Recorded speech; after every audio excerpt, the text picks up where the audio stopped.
I'm Phoebe Stapleton, an associate professor in the Department of Pharmacology and Toxicology here at Rutgers, and a resident scientist in the Environmental and Occupational Health Sciences Institute.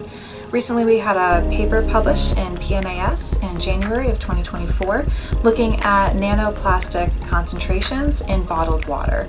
The purpose of this was to work with our collaborators at Columbia University, both Beijan Yan and Wei Min.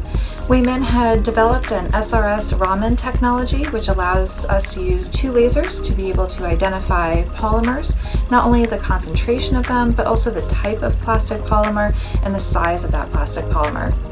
To some extent, we're able to identify the shape of that as well.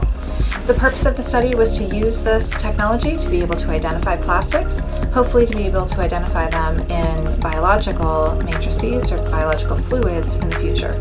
For this study, we used bottled water. We actually sent a graduate student from Columbia to a local distributor, which any of us have probably shopped at this week. That student purchased 3 cases of water. We analyzed 1 liter in a replicate of 5 from each of those different types of water, each of those different distributors.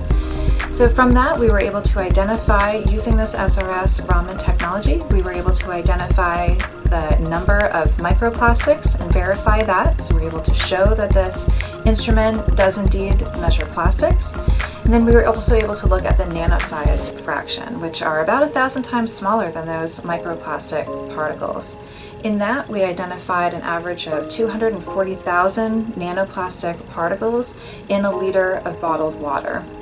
So this is within the range of what the scientists had expected for this research.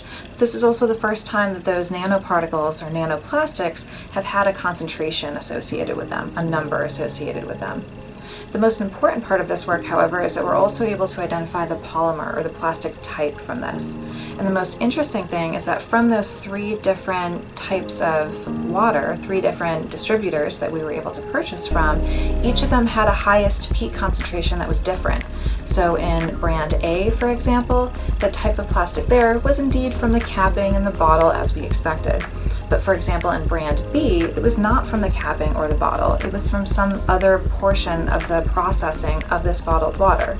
We can't say for certain, but we think it might be from upstream. So either the filter associated with the water before it got into the bottle, or from the primary source water itself, and maybe the piping to get the water from that maybe spring source, for example, to the bottle. And so the interesting thing was brand A, the highest concentration was different than brand B, which was different than brand C. So each of these were purchased at the same time from the same distributor, same big box store. However, the amount of plastic and the distribution of the polymer were significantly different from brand to brand.